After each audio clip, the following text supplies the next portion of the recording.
Hi, this is Dustin Pickering from Transcendent Zero Press, bringing you Z.M. Wise with his latest collection, Cuentos de Amor.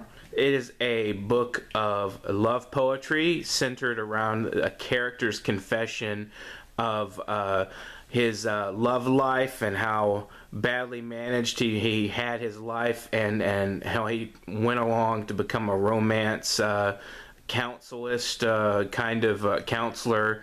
Anyway, we're going to discuss this book, this collection from the Master Wise. Let me ask you first off, when you published this collection, you gave me a copy, you probably gave several other people a copy. What was the reception of the book like? Like any book, I think it was mixed. No matter what the element is in life, we all have mixed reviews. This book, for sure, I knew was going to have mixed reviews. I wasn't sure if it was going to lean towards one side or another. And yeah, this is about DB Santos, a character I created. He's been swimming around in my skull for many years, and I just had to let him out. This entire this book-length poem is about his life. His love life, and how he sort of evolved, and to some people how he devolved. So, is this character representative of a type of person you imagine, such as the underground man was in Dostoevsky's imagination, and he felt this was an actual person who could exist in his Russia of his time? Is this a person you think could possibly exist in today's world, and especially in America? Similar to Dostoevsky, yes, I believe, but I don't think. I think if he kept traveling in the same direction, he wouldn't last 5 minutes in modern America. Really, his gullibility was at its peak in high school, and as his character carried on with the different escapades, he almost every stanza. Well, almost every group of stanza represents a different encounter of a woman he was with, and some of them long-term girlfriends, and that's how he prefers it. Mr. Santos found that through one relationship he started to give love advice, and he enjoyed this so much, and he wanted to be thought of later on sort of as a woman who preferred to adopt a child rather than have her own. And that's how he felt about love. He wanted to help restore it, help rejuvenate it, give rather than receive. So this character, my impression of it when I read was he started to become a little cynical at first, and then he found hope in wanting to do as you've mentioned.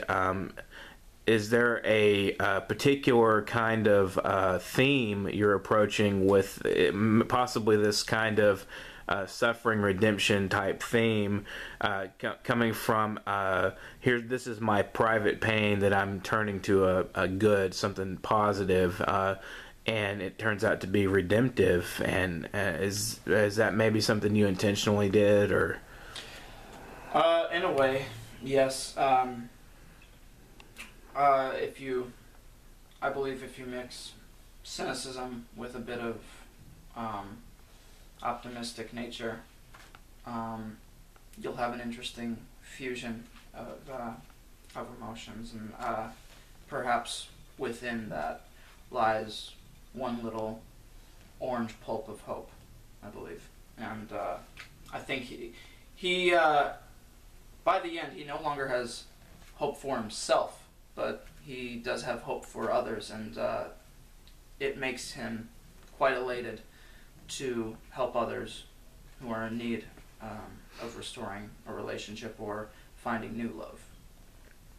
And tell us about the press who published this book. I believe it is a new imprint from Weasel Press. Maybe you could tell us a little bit about how that relationship started. Yeah, Weasel and I were actually in a pub. He was drinking Sprite, I was drinking water, and we were discussing different ideas. He told me, I mean, like Dustin Pickering, he's quite the innovator in the publishing press that he's involved in, and he said he wanted to create a subsection of Weasel Press and have it resemble another sort of creature, and we were talking about just like I wanted to think of something that could either look like a weasel or was in that category. So I was like, oh, what about Red Ferret? You know, I just started laughing really hard, a lot harder than I should have been. It's something that wasn't even humorous to begin with, and there was a spark within him that lit up, and I looked at him. I was like, Weasel? No, I was just kidding. You don't have to do that. He's like, no, it actually sounds like a good idea. I'm like, goodness gracious, great balls of fire. What have I gotten myself into? No, but it's actually doing quite well. We've gotten quite a few authors. It specializes in erotica, mostly poetry, but it's going to broaden its horizons a little more. And this is the first book that he took on. I had nothing to do with. Can you hold that up? I'm gonna get a zoom in over here. I had nothing to do with the publication. I do work with Weasel Press, but Red This Ferret is Cuentos de Amor, ZMYs. This is the book. All right, you can pull away now. As I was saying, although I do work with Weasel Press, this is entirely his operation, his baby, and although I wrote it, I wanted him to have full custody.